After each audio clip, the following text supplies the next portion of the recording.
Hi everyone, here's a quick video on some editing tweaks that will greatly improve the professionalism, and I chose Arista's portrait for her post this week as a great example. It's very nicely done in terms of the way the light is coming in from the window.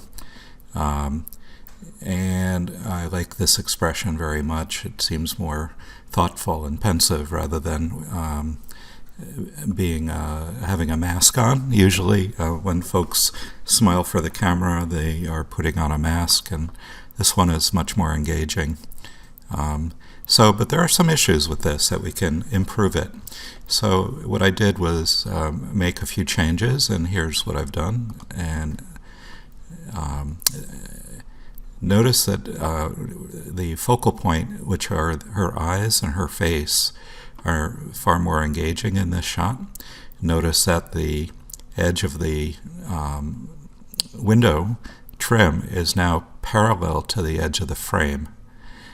Notice that the empty space over and behind her head has been cropped in. And notice that we've opened up some of these dark areas in here. So back and forth to show you the difference. See how bright this is over here. And it leads your eye over and away out the window rather than focusing on her face. And all this negative space back here is also takes away from the power of the portrait. So let's get started. I'll edit this one the same way I did this one. Okay. So first job is to crop it in a bit. It's plenty big, this image. It's 27 megabytes, so that's good. I'm going to click on the crop tool. And if you come to the outside corner, you see there's a curvy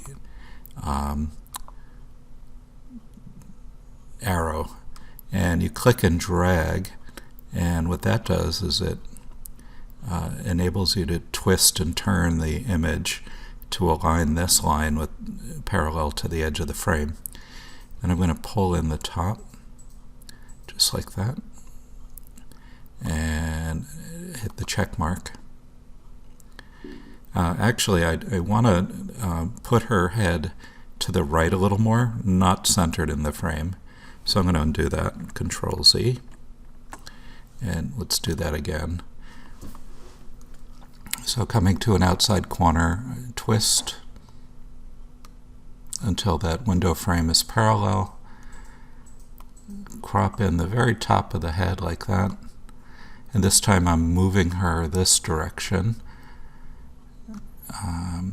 in order to give her space out in front of the face and take away some of the space behind her head.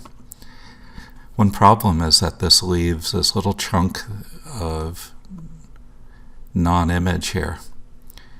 And to deal with that, what we do is we select the area and say Edit, Fill with Content Aware. It's a little bit of AI built into Photoshop, and it rebuilds that area. And it sort of makes things up, but it's not perfect, but I'm going to darken it so much that it won't matter. So deselect, and now I'm going to do a selection around this whole bright spot, this whole bright corner. And always feather your selections. So I click Select and Mask, and then over here with Feather, bring that back till it blends like that, maybe a touch less, and okay. And when we darken bright areas, it's less destructive. It doesn't raise the contrast if you use Image Adjustment Brightness Contrast. So bringing this down. Okay. Say OK to that. Control D for deselect. Now I'm noticing that the tonality on her skin is a bit bright also. So I deselected overall, so now we're going to do the same thing, but overall on the whole piece now, till her skin looks more expressive. That's nicer.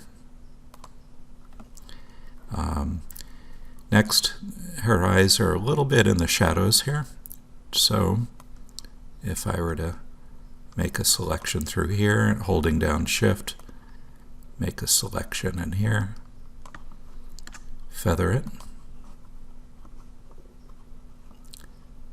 Okay, oops. Something like that. Hide it with a Control H, and then Image Adjustment Levels or Control L, and bring up the slider just a little bit, and then the middle slider, just to bring a little more light in there. Okay. You don't want to overdo that. Control D, and let me zoom out, the Control 0.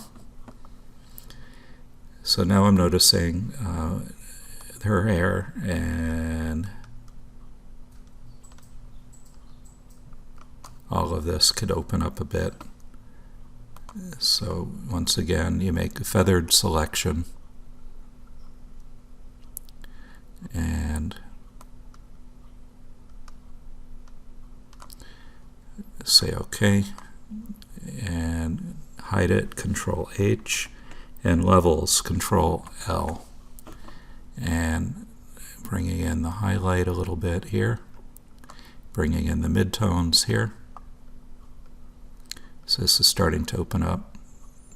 We don't want to overdo that either, just a little bit of texture. Control D. Notice that this bright area down here, which is I think part of her jacket, I did not include in that because I didn't want that to get too bright. In fact, I could take the burn tool, which is right here, and set it to highlights and quiet these tones down a little bit. Again, everything is to keep the focal point on the face, so these little edges a little bit down, and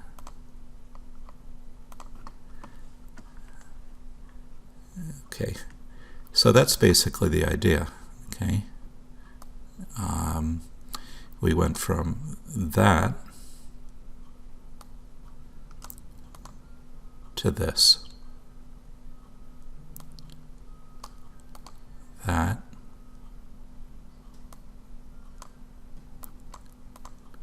to this. So the next level, and this, if there's one thing you should be taking away from this class, yes, composition, yes, lighting, yes, attention to filling the frame, all those are important, but then bringing it all home through the editing process raises it to the next level. And out of the millions and millions of people taking pictures nowadays with their phones, they don't know this part of things. And that's what makes a huge difference. So, thanks for paying attention, and see you on the blog.